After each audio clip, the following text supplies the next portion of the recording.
결국 제가 봤을 때 마케팅은 고객을 가스라이팅 하는 거라고 생각을 하거든요. 대부분 실패하는 이유가 한 가지 플랫폼에 되게 집중을 하거든요. 네이버에 내가 돈을 쓴다 그럼 네이버만 해요. 아니면 인스타 인플루언서 부른다, 인스타 인플루언서만 신경 쓰지 네이버는 거의 신경 쓰잖아요. 아이템이나 이런 거에 따라서 거기에 들어가는 마케팅 플랫폼이 어떤 게 효율적일지 다 해보는 거예요. 사실 메뉴가 늘어나는 거는 명확해요. 늘어나는 이유? 내가 초조하니까. 야키토리동 하나만 하면 닭을 싫어하는 사람이 있으면 어쩌지? 이거 오늘 먹으면 한 달 뒤에는 올 것 같은데. 여자분들 연어 좋아하니까 연어도, 그리고 어차피 우리 해산물이 있으니까 카이센동. 결국 이렇게 된 거거든요. 이러면 누가 봐도 그냥 동네 흔한 일식 파는 점심집밖에 안 돼요.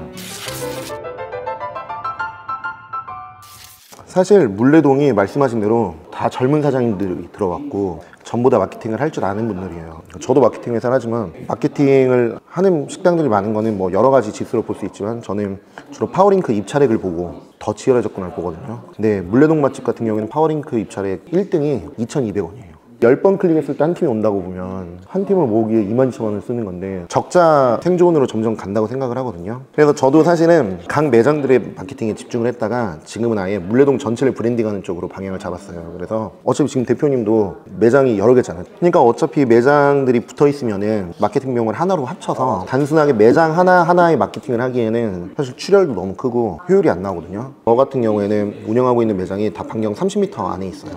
다 붙어있기 때문에 하나로 모아서 하고 있는 게, 예를 들어 물레동 미츠바를 띄운다 라고 하면 단순히 미츠바의 광고만 하지 않고 미츠바랑 기력스포차랑 개옥정 뭐 예를 들어 3개를 묶어서 3개의 공통점을 찾아요. 저희 매장 3개의 공통점은 뭐냐면 셋 다 연예인들이 많이 방문을 했거든요. 아예 하나로 묶어서 지금 물레동에 연예인들이 많이 온다. 근데 연예인들이 많이 오는 이유가 맛있는 집들이 있는데 그 맛있는 집들의 리스트는 요거다 해서 거기에 제 매장을 껴놨죠. 그러니까 좀 거시적으로 지금 마케팅을 하고 있고요. 그리고 계절에 따라서 변화가 어느 정도 필요해요. 왜냐면 오뎅밥 겨울에 당연히 잘 되죠. 문만 열어놓으면 뭐 겨울에 오뎅밥은 굉장히 잘 되는데 여름에는 오뎅밥은 당연히 매출이 떨어질 수밖에 없어요. 그러면은 여름에는 뭔가 그 여름에 맞는 또 전략 메뉴를 만든다거나 이런 계절감을 계속 주는 게 정말 중요한 것 같고요. 그 다음에 가능하시면 저 같은 경우에는 지금 저희 매장들만 묶는 게 아니라 다른 물레동에 있는 다른 매장 또는 브랜드들이랑 좀 많이 협업을 하려고 해요. 저희 매장들만 모았을 때는 사실 예산도 한정돼 있고 어차피 대표님도 여러 개 업장을 하시면은 식당에 분명 도움이 되는 브랜드들이 있거든요. 예를 들면 뭐 주류업체라든지 제가 개옥정이랑 이번에 월화갈비에서 동시에 진행을 했던 게 스텔라 고메데이라고 해서 그건 스텔라 맥주 쪽에 내가 물레동에서 지금 이런 식당을 하고 있는데 이런 물레동이라는 동네에 관심이 있으면 여기서 우리가 홍보를 해주겠다. 대신에 너넨 이런 지원을 해줘 라고 해서 묶어서 스텔라 고메데이라는 행사를 했었고, 그리고 작년 10월 달에는 개옥정이 이제 스텔라랑 같이 묶어서 진행을 한 게 독일의 맥주 축제가 10월 달에 있어요. 그 옥토버 페스트라고. 그러면은 10월 달에 옥토버 페스트를 연다. 우리가 10월 달에는 전량 몰아줄 테니까 우리가 2박스 발주 넣으면 1박스 공짜로 줘. 그러면은 2+1이 되는 거잖아요. 그걸 손님한테 돌려주는 거죠. 우리 매장의 이익을 통해서 하는 게 아니라 이때는 맥주 행사 기간이니까 2+1. 저도 마케팅 업체를 하면서 하루하루의 매출에 되게 예민하게 생각을 하고 거시적으로 못 보시는 분들이 많아요. 그런데 제가 생각했을 때 마케팅은 어차피 비용적인 투자가 들어가야 되고 시간적인 투자가 들어가야 되니까 아예 한 1년이든 6개월이든 우리 매장에서 할 수 있는 것들이 무엇인지를 쭉 짜보시면 좋아요. 결국 제가 봤을 때 마케팅은 고객을 가스라이팅 하는 거라고 생각을 하거든요.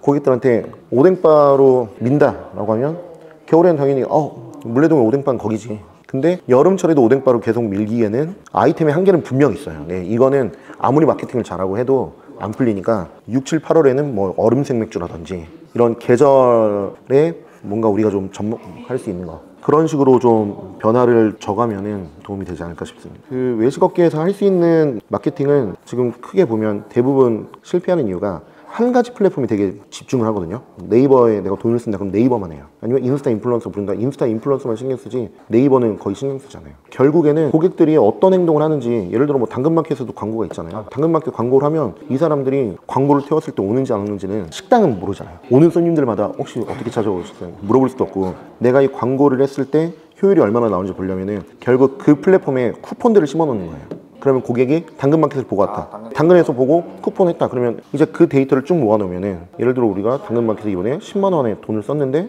쿠폰이 한 30개가 들어왔다. 그러면은 한 명의 손님을 모으기 위해서 우리가 3,300원 넣은 거잖아요. 그러면 이거는 할 만한 수다. 근데 10만 원 해봤더니 쿠폰이 한 3개밖에 안 들어와요. 아이템이나 이런 거에 따라서 거기에 들어가는 마케팅 플랫폼이 어떤 게 효율적일지 다 해보는 거예요. 해보고 우리 매장은 이게 맞네? 평가를 하는 거죠. 그 남천동이라는 상권은 혹시 어떠세요? 지금 느끼시기에 A급 상권인 거예요? 아니면 B급 상권이신가요? B급이면은 지금 혹시 실례지만 매출은 어느 정도 하시나요? 1억 7천. 그럼 굉장히 잘 되시네요. 그럼 답 나왔어요. 이 형태로 나가셔요. 왜냐면 서울에도 서울 근교에만 있는 브랜드들이 있어요. 그런데도 보면은 전부 다 파주, 구리, 뭐 남양주, 서울 안에는 없어요. 처음에 본점이 이런 형태로 잘 됐으면 저 같으면은 확장 전략을 이런 형태로 계속 할 것 같아요.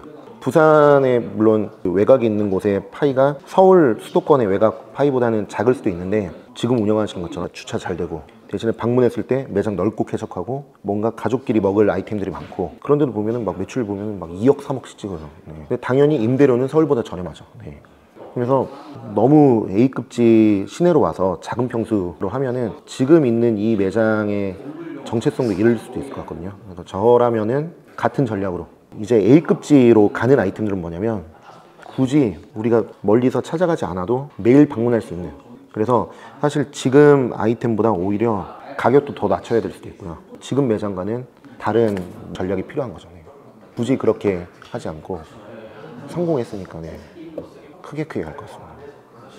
이게 사실 저도 점심을 지금 안 하는 매장이 5개고 점심을 하는 매장은 하나밖에 없어요. 점심 같은 경우에는 반경을 그렸을 때 도보로 5분 이내에 도달할 수 있는 오피스가 받쳐주면 점심이 흥미 괜찮고, 저 같은 경우에는 물레동이 물레역 쪽에 상권이 하나가 있고 그리고 창작초는 거기에서 걸어서 한 7분 정도 와야 되는데 물레역 쪽에 있는 매장만 점심을 하는 이유는 이 근처에 아파트형 공장들이 굉장히 많아요. 그런데 창작초는 여기서 오려면 한 10분은 걸려요. 그러면은 이건 아무리 내가 마케팅적으로 풀고 매력적인 메뉴를 해도 매출을 올리는 게 쉽진 않거든요. 그러면 이제 선택을 해야죠. 결국에는 매출은 나와요. 근데 따지고 보면 남는 게 있을지 없을지 확실치가 않잖아요. 지금 대부분의 사장님들이 하는 방식은 한 달치 총 매출 그렇고 한 달치 총 지출, 총 인건비 해서 우리 매출 대비 총 인건비 비율과 식자재 비율 대부분 잘 하세요. 근데 이걸 점심 저녁으로 나눠서 보셔야 돼요. 점심 같은 경우에는 코스트가 완전히 달라요. 저녁에는 뭐 예를 들어 카이센동이다 모듬 사시미에서 35,000원, 4만원에 받을 수 있는 걸 여기는 그 한 반만 들어간다고 해도 그걸 17,000원, 18,000원 못 받잖아요. 또 상권이 안양시니까 그러면 결국 판매하기 위해서 12,000원, 13,000원 이렇게 하셨을 텐데 그럼 당연히 코스트가 높아지죠. 근데 확실한 걸 기억을 하셔야 되는 게 점심에 와서 먹은 손님이 저녁에 여기 너무 괜찮다, 저녁에 또 와야지가 안 돼요. 점심에 오는 손님은 그냥 점심에 오는 손님인 거고 저녁에 오는 손님은 또 다른 층이거든요. 내가 오늘 점심에 카이센동을 먹었다, 오늘 저녁에 우리 매장 와서 모듬 사시미 절대 안 먹어. 그러면 결국 이런 걸 다 따져봤을 때 유지하는 게 낫냐 아니냐는 사실 대표님께서 하셔야 되는데, 제가 한 가지 제안을 드리고 싶은 거는 사실 요즘에는 진짜 잘 나갈 것 같은 메뉴 한 2-3가지 정도로 저는 줄이는 게 나을 거. 네. 왜냐면 이게 사실 메뉴가 늘어나는 거는 명확해요. 늘어나는 이유? 내가 초조하니까. 야키토리동 하나만 하면 닭을 싫어하는 사람이 있으면 어쩌지? 이거 오늘 먹으면 한 달 뒤에나 올 것 같은데. 여자분들 연어 좋아하니까 연어동. 그리고 어차피 우리 해산물이 있으니까 카이센동. 근데 또 덮밥 싫어하시는 분이 있을 것 같으니까 돈까스. 국물 있어야 될 것 카츠나베. 우동, 탄탄면. 결국 이렇게 된 거거든요. 이러면 누가 봐도 그냥 동네 흔한 일식 파는 점심집밖에 안 돼요. 그래서 제가 드리고 싶은 제안은 이 중에 진짜 잘 될 것 같은 건 2-3가지만 해서 그걸 계속 미시는 거예요. 나머지 메뉴 잘 안 나갈 것 같은 거 다 빼시고요. 이 메뉴 하나하나에 더 집중을 해서 차별화를 주기 위해서 어떤 식으로 할 수 있을지. 어차피 연어 그렇게 안 비싸잖아요. 그러면은 연어 진짜 우리 동네에서 내가 연어 하나만큼은 가장 아끼지 않는다라는 이미지를 주는 거죠.